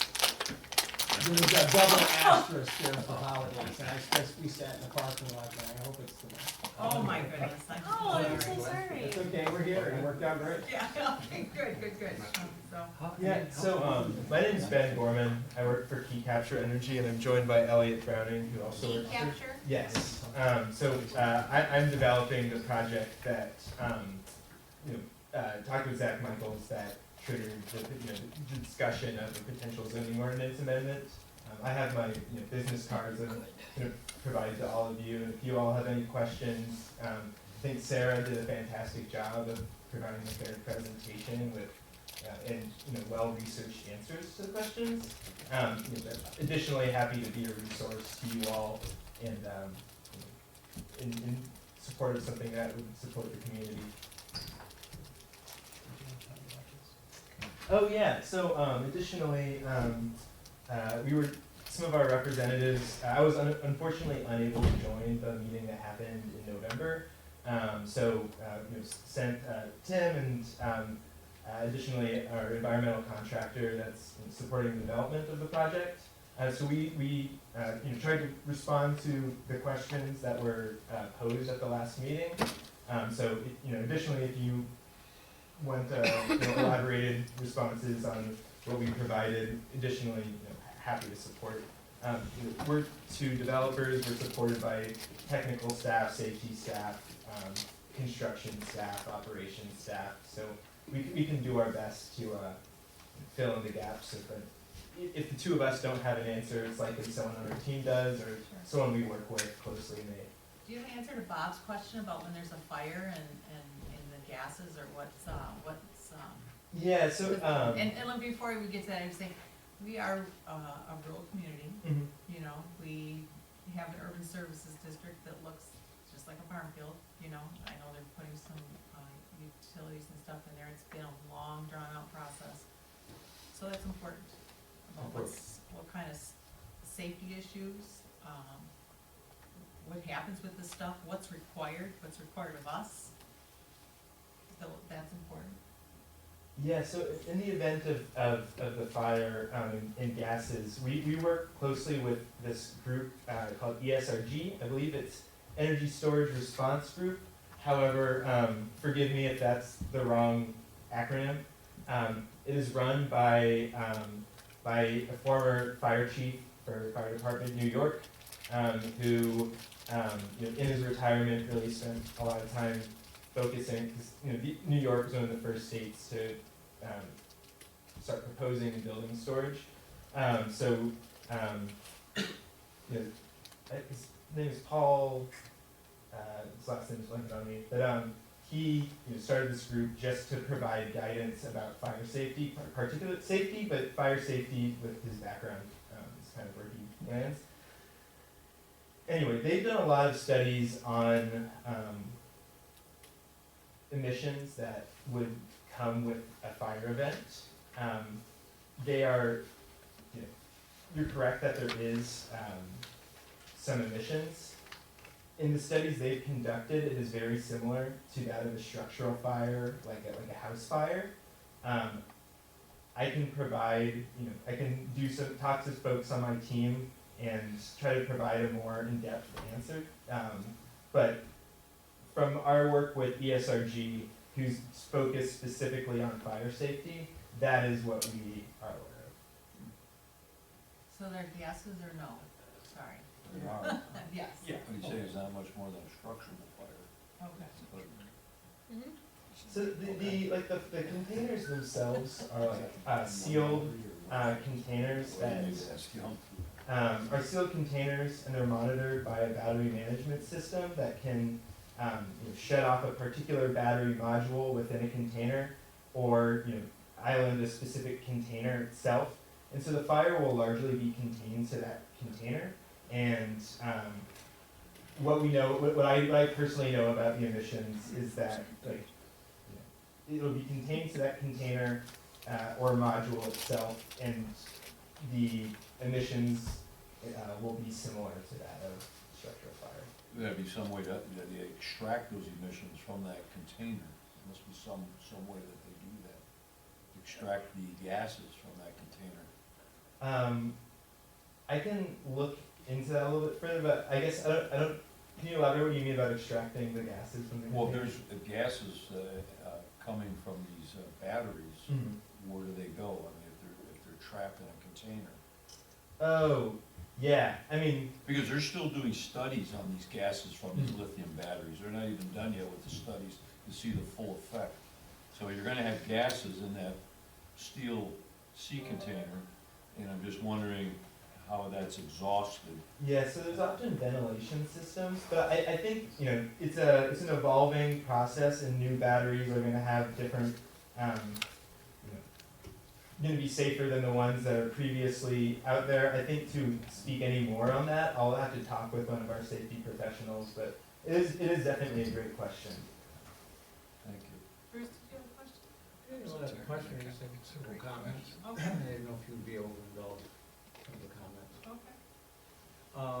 It's almost about as green as you're gonna get as a person here. I'm a lead AP and study a lot of this stuff and whatnot, but, so I know that we need to be looking into the future for some of this stuff. But at the same time, as the township treasurer, I know that our tax base is not gonna get much benefit because we don't have a tax. Yet, we're gonna have to take our fire department and get them training, get them equipment for the potential of fire. There may not ever be a fire, but we still have to be prepared for this. So, so we have a few things along those lines. And again, from a planning standpoint, it's gonna take quite some time to figure out. We're still working on somewhere, like you said, our USD and some other things, where things should be and what makes the best benefit for the township, and not necessarily to benefit one individual with several surrounding losers because, they didn't sell their property. So I think we need to make sure that it's a township benefit, not an individual's benefit, and the rest of us are gonna pay the price for it. So we need to take, again, kind of a big comment is, if I can summarize this by, it's not a no, it's just, we need to really walk slowly on this whole process, because there's so much to gather here and to take into consideration. And furthermore, I know that from a planning standpoint, our engineers, if we have to take this forward and get some input from them and whatnot, for developing this stuff, they're backed up. We're looking to still get them to finish some other projects we have, so, we're having some backup in the engineering, and I don't know where it fits on the planning commission's goals, but I didn't think this was high on the planning commission goals. They already established some goals for the year, so. I wanna make sure that we're not running into this, and again, to your point, I appreciate the fact you pointed out that we can't say no, but I don't wanna scare tactic the fact that we have to do something, because as you first pointed out, doing nothing means we have the opportunity to continue the discussion and bring it up in future plans. We don't have to do something right now. The state is not putting it on us for that. And, by the way, just as a note, our economy, even though it's highly industrial based, but it's a known fact that the, more sustainable based economy is in, design and technology and whatnot. So, we have to have a balance in our state, and that includes agriculture, includes industrial, includes design and technology. So, I want to make sure that we're keeping, Bruce, I don't want to be scared tactic into we have to do this because we need industry. Because Bruce, We need everything. most of our taxes go to Washtenaw County. I think we as a township capture, 17%, something like this? We're probably not getting our fair share back if I do the study on taxes. But based on what we put in, what we actually get back, because we do pay for our law enforcement, we do pay for road improvements. There's not a lot we don't pay for. Yes, sir. Quick question, how do you fund your public safety, and does that come back in tax dollars from the county? So is it county public safety funding? So if you say that you don't, so you literally do not have a township tax? Correct. So then how do you capture public safety dollars for your fire department? It's based on income from the It's landfill. a money-making. So the landfill does it. Have you ever entered into service agreements where somebody pays a service fee that comes into the township? I don't know exact question. Service fee in lieu of tax? I don't know if we've had an instance There- where there's did that, all things- Linda, do you know I'm any just- history of that? What's he saying? I work with He wants to nonprofits talk, that so are I- not taxable, okay, Yeah. by law. And where there's an impact on the community, they offer to pay a service fee commensurate with their impact. And I'm sure that's all something we could look Yeah. into. As I said in Right, the beginning, yeah, I'm a that's- green guy, and I don't wanna say no, because I think we need I don't think to we be did. forward thinking. But at the same time, we got a lot of things to think about, and a lot on our plate in the front end, and a lot of things to think about, because this is such a new technology, and, I don't wanna say technology per se, but a new concept, and, we're still She didn't want, trying to figure out how to to talk. deal with everything right now, so. Islin, did you comment? So if I'd have been allowed to talk instead of people, after you called on me, continuing to talk, I could have answered the question and saved time. You cannot in Michigan charge one property owner a service fee and not everybody in the community. You can do. So what they can do in Michigan is they can create a special assessment district. And that's what they've looked at over in the USD. If they want greater fire, they want greater police, is creating a special assessment district. And so that is something that you could do for this area if it requires greater services. But it is a special assessment district. We did discuss that in the USD before. We don't need to get into the details of all that, that Yeah, wasn't and the it, purpose. Pam, it's Yeah. something the planning commission would never be involved in anyways. Yeah, yeah. Well, this is all so new, and like I said, when, and I'm sorry, I forgot your name, you were here the first time, we didn't even know what questions to ask, right? I mean, right in the beginning, we didn't know where to start. So the more we hear about this stuff, and then, of course, you hear some, perspective from Sarah, who,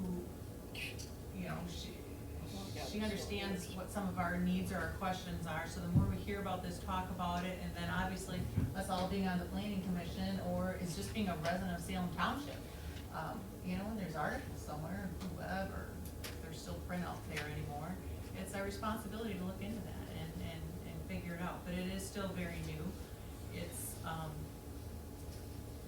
not here yet, but it's anticipated that a plan would be coming forward.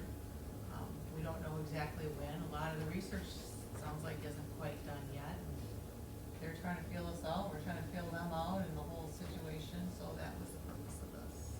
So sometimes one question just leads to another, and there wasn't a whole lot on the agenda, and now is the slow time, now is the time to figure out before something in USD happens, right? It's taking place in the board.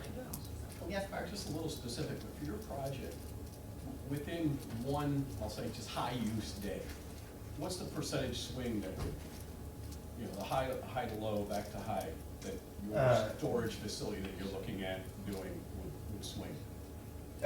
You mean energy charged and discharged? Yeah. Yeah, so the system that we're proposing and is being studied by the Midwest Independent System Operator, which is also known as the MISO, it's like a nonprofit sitting above the utilities. It's like studying how our system may affect the grid. That will be charging and discharging about 100 megawatts a day. Pardon? Percentage. What do you mean percentage? Okay, how big is how many megawatts is the total facility? Yeah, 100 megawatts. So it would be discharging and charging 100% of everything in? Correct. Okay, Yeah. so if the grid goes down, Mhm. your batteries, if charged 100%, could supply for? Yeah, about 4 hours. Okay. Of, yeah, 4 4 hours of 100 megawatts. Okay, so it's not a, emergency backup. I was just reading the paragraphs from this other article here, and it started out, I don't know, let's say, one of the first things it says is, storage energy for later use. Well, later in your guys' case is, within one sun cycle. Yeah, so Sun's either gonna set or rise, and you're gonna be going through that. I Okay. think something to consider is like, we would be one of several energy storage systems across the state of Michigan and across the entire Midwestern grid, the MISO. But that just multiplies, it doesn't change the percentage. Correct, yeah, multiple systems would be doing a full charge of this certain day. All right, thanks. Okay. Did anybody have any questions for these gentlemen right here?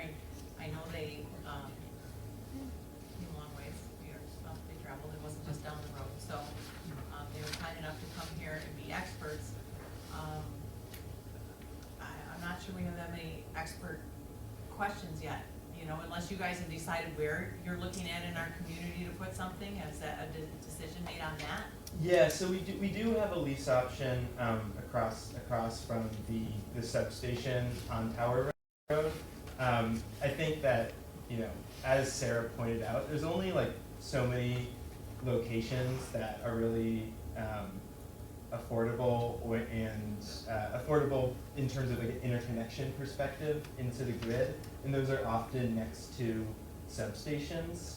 You know, that particular substation is along like a transmission corridor that runs like across the state of Michigan. So while it's, you know, not next to any one energy generation facility, it can charge off the energy mix across, you know, all of the state of Michigan, and that's really why we're, you know, have looked at that particular facility. Is it's, you know, part of the Michigan's energy backbone. So one of these substations would be there, and if you guys supplement, and I'm sorry, I'm not an expert in this, so Bob tries to explain to me sometimes, that you just supplement the grid as needed, or if, God forbid, something went down, we have about 4 hours worth of energy. Correct. And it would be And where like, would that energy go? it would just go right back onto the transmission system, just as like a, you know, solar farm, wind farm, coal facility, natural gas Would facility. it go to the residents here? It would, so energy how the grid follows works. like the path of least resistance, so more than likely, some of that energy would be going into the distribution system here, but it would really be going across the transmission grid, and then there are some substations that change the voltage from transmission energy voltage to distribution. So it would follow the transmission lines to substations that change down to lower distribution charges, and then eventually enter homes.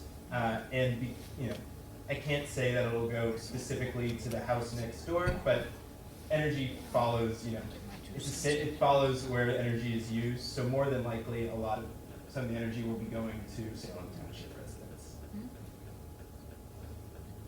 But it will generally be supplying, you know, the entire state of Michigan and the Midwestern grid. Is it really that helpful? I mean, I guess it's my ignorance. If you I'm buy- looking at, here's this big deal with all this stuff and all these unknowns, and it has to have, and it's coming, and then it's providing what? I'm not, So pennies are great but when you you're need a dealing lot with of them. millions and millions and billions of them in a day. Okay. So they're see. shaving a penny one way, bringing half a penny back another, but doing it a bazillion times a day. So I mean, Yeah. you know, And I'm buy sorry, low, I'm sell not high. real versed in You know, this. it's, Yeah. yeah. So solar and wind and some other, you know, new energy technologies are are intermittent, while like coal is dispatchable. Like you want energy, you shove coal into a fire. So a lot of the energy that is being built today is not necessarily available on demand, and is generated at the time where the sun shines greatest, which is often not when energy is needed most. So then we can charge that energy when energy is being overproduced and otherwise is just wasted, and then discharge it at a later time.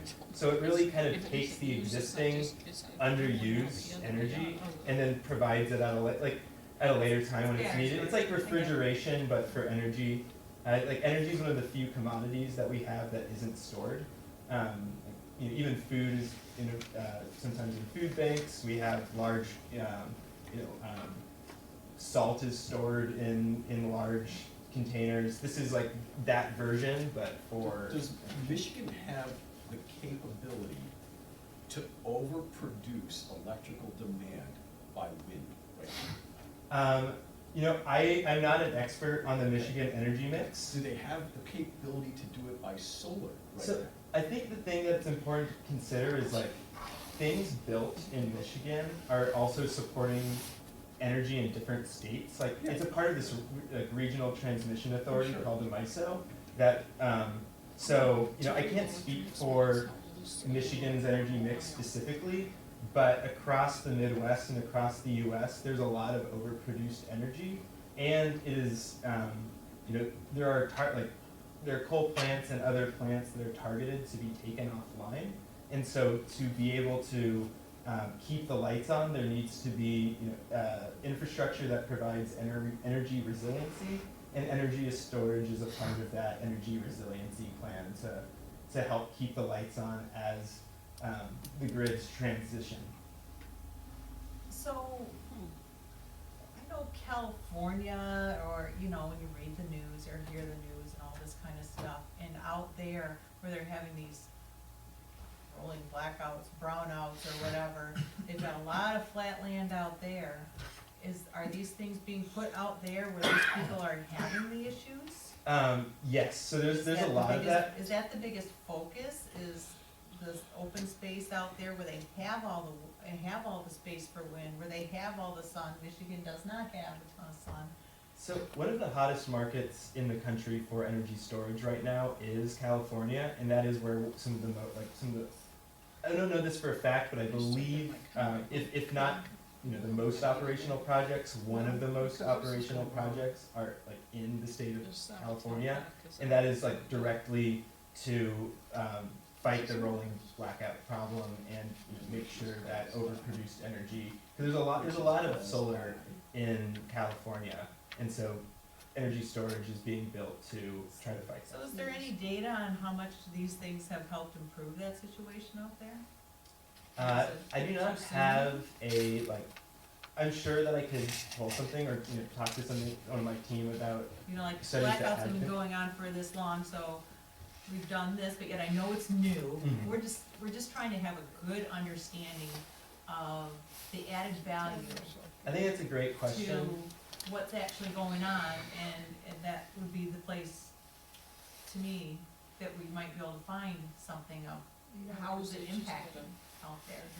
How useful is it? How valuable is it? I get the whole big picture of storage and things like that, but I can, in Michigan, so when Sarah came, she identified the predictions as to how much battery storage would be needed by certain increments. So I think there's a model that the utility companies are looking at, saying we will need X storage by X date to sustain the power grid that we have. So, I mean, that we have in Michigan now and going forward. So they're saying X by 2025, additional by 2030, our goal by 2040, and they spell it out. Mhm. And so they're saying to maintain the grid the way it is for future use, the battery storage needs to supplement by those thousands megawatts which they specify. And this is a silly question that I think I know the answer, but I'm gonna ask it anyhow. Is this with the anticipation of all this green push to go forward? That's what we're trying to, because one of the things you'll hear in the news is, oh, we've got all the green, electric cars, but we don't have the place to, power them and things like that. So is this kind of that same thing? Is that, what the model or the demand, is that anticipating how much green growth we're gonna have? I mean, they're trying to predict that future, And how many years out are they? I think it's 2040 is when there's a goal, a Okay. 2040 goal that Sarah gave you Okay. in the data. Oh, she is gave. that in here? It's in her study here, it's on the first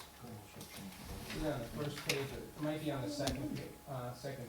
I tried to read it with my magnifier on my phone. Yeah, it's on, I couldn't see it. yeah.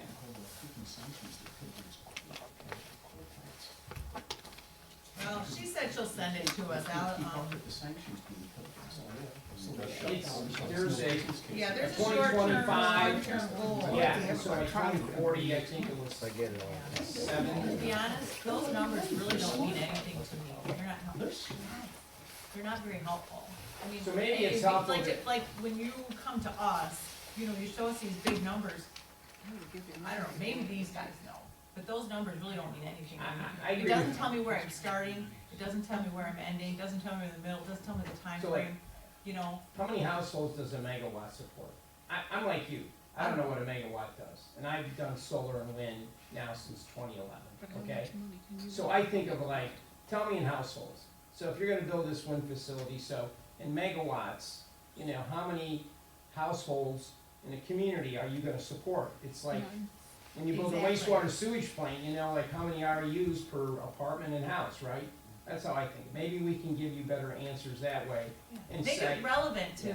to how we live and what we would use, I mean, not to like Well, I mean, dumb us if- down if- too much, if- but, If there's a business case for X, with them deciding what X is, there's certainly a business case for 10X or 20X, so they're gonna, you know, if it's making money and they can keep expanding, I get it. they're I'm gonna all about keep making doing it. money. Absolutely. but what I don't know is, while we're all sitting up here, and how, and I understand it's new, I understand we don't have a lot of information, I understand we have a whole lot to think about, but I wanna know what are the real life implications to Salem Township? Not just as a planning commissioner, but as a resident, and I say it, I don't know how many times a year, people say, oh, you're doing this, or what, we're residents, we live here, that was our first title, so, Real life implications of the battery energy storage system.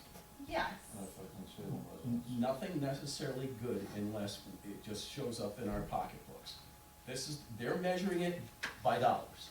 This is a business, this is a privately owned business, they are being motivated by money. Yeah. Done. We're not gonna sit there and say, well, if they paint all these different colors, it'll make a neat collage from 10,000 feet. We're not saying that.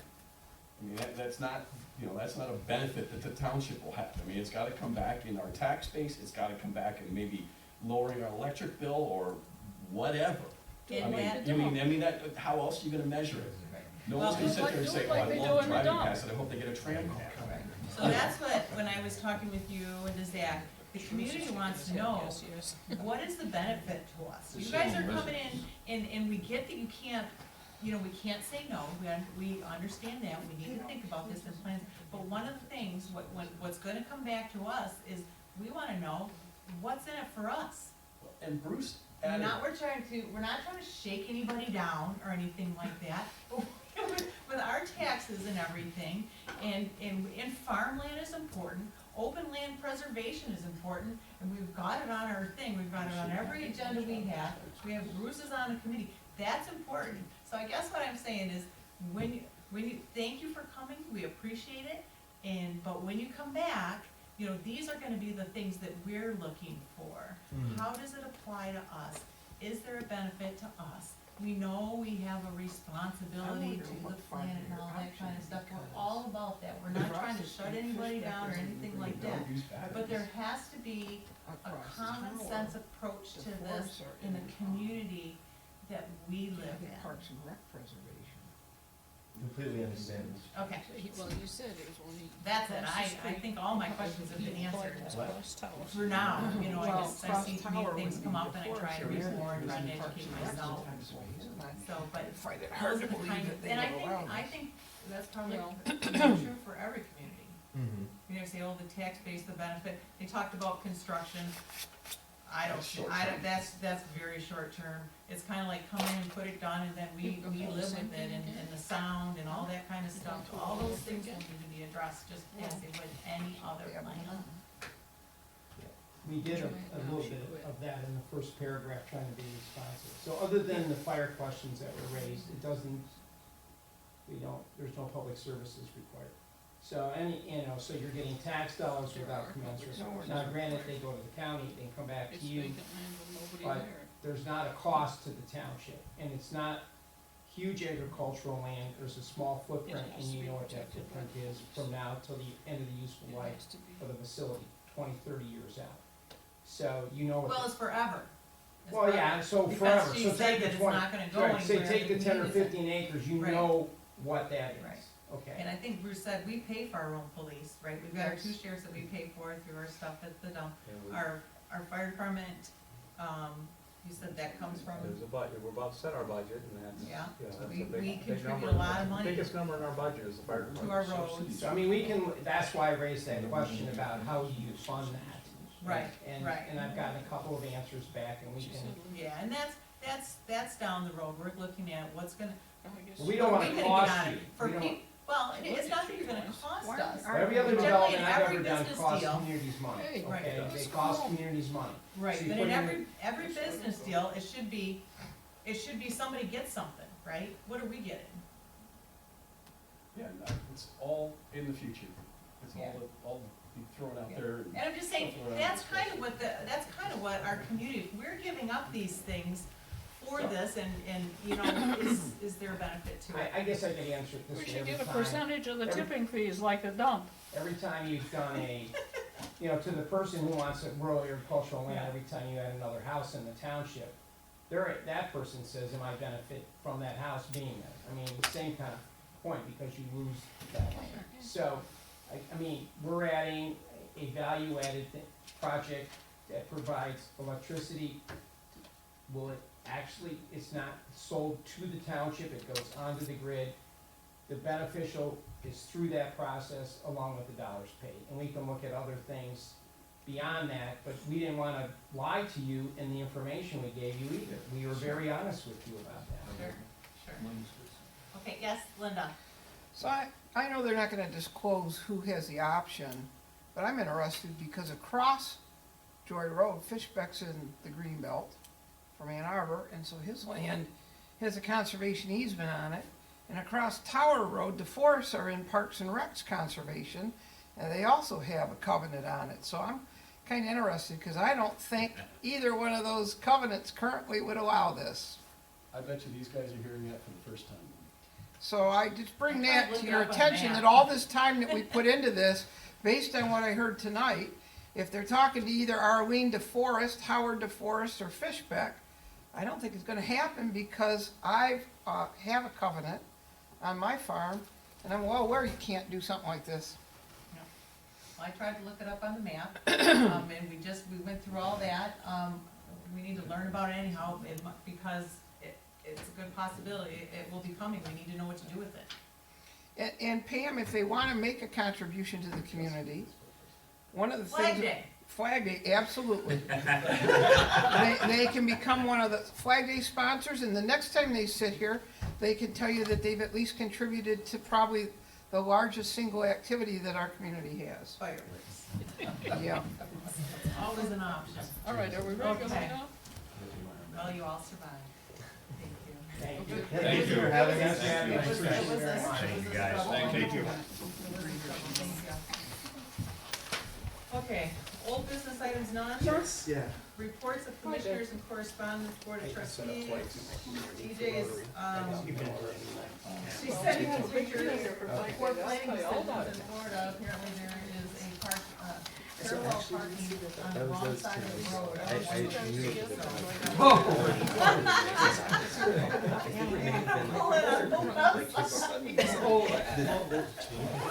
ZBA.